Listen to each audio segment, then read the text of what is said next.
नमस्कार दोस्तों, आप सभी का स्वागत है हमारे YouTube चैनल में। आज हम इस वीडियो में सुनने वाले हैं भगवान शिव और माता पार्वती के विवाह की कथा। आप सभी को महाशिवरात्रि की हार्दिक शुभकामनाएं। फाल्गुन मास की कृष्ण चतुर्दशी की रात्रि में आदिदेव भगवान शिव करोड़ों सूर्य के समान प्रभाव वाले ज्योतिर्लिंग में प्रकट हुए थे। इसी दिन भगवान शिव और माता पार्वती का ही शुभ विवाह हुआ था, इसीलिए इस दिन को महाशिवरात्रि कहते हैं। हिंदू धर्म में भगवान शिव को सभी देवी देवताओं में सबसे बड़ा माना जाता है। ऐसा भी कहा जाता है कि भगवान शिव ही दुनिया चलाते हैं। वह जितने भोले हैं उतने ही गुस्से वाले हैं। शास्त्रों के मुताबिक सोमवार का दिन भगवान शिव को समर्पित है। शिव जी को प्रसन्न करने के लिए लोग व्रत रखते हैं। भगवान शिव का शुभ विवाह बहुत ही अनूठा और अद्भुत था। शिव विवाह बहुत ही अलग ढंग से हुआ था और उनकी बारात भी सबसे अलग थी।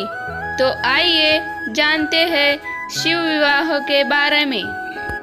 पौराणिक कथाओं के अनुसार भगवान शिव ने सबसे पहले सती से विवाह किया था। भगवान शिव का यह विवाह बड़ी जटिल परिस्थितियों में हुआ था। सती के पिता दक्ष भगवान शिव से अपनी पुत्री का विवाह नहीं करना चाहते थे, लेकिन ब्रह्मा जी के कहने पर यह विवाह संपन्न हुआ। एक दिन राजा दक्ष ने भगवान शिव का अपमान कर दिया, जिससे नाराज होकर माता सती ने यज्ञ में कूदकर आत्मदाह कर लिया। इस घटना के बाद भगवान शिव तपस्या में लीन हुए। उधर माता सती ने हिमवान के यहाँ पार्वती के रूप में जन्म लिया। तारकासुर नाम के एक असुर का उस समय आतंक था। देवतागण उससे भयभीत थे। तारकासुर को वरदान प्राप्त था कि उसका वध सिर्फ भगवान शिव की संतान ही कर सकती है। उस समय भी भगवान शिव अपनी तपस्या में लीन थे।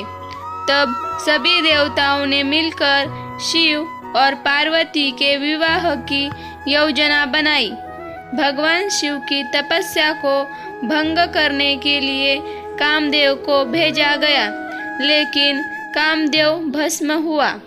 देवताओं के अनुरोध और माता पार्वती की तपस्या से प्रसन्न होकर शिवजी ने माता पार्वती से विवाह करने के लिए तैयार हुए। विवाह की बात तय होने के बाद भगवान शिव की बारात तैयार हुई। इस बारात में देवता, दानव, गण, जानवर सभी लोग शामिल हुए। भगवान शिव की इस बारात में भूत पिशाच भी पहुँचे। इस बारात को देखकर माता पार्वती की माँ बहुत डर गई और कहा कि वह अपनी बेटी का हाथ ऐसे दूल्हे के हाथ में नहीं सौंपेगी।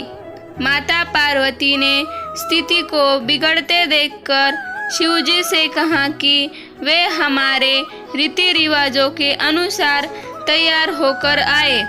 इसके बाद शिवजी को दैवीय जल से नहलाकर पुष्पों से तैयार किया गया और उसके बाद ही उनकी शादी हुई। यह थी माता पार्वती और भगवान शिव के विवाह की कथा। उम्मीद है कि आपको यह वीडियो पसंद आया होगा। धन्यवाद।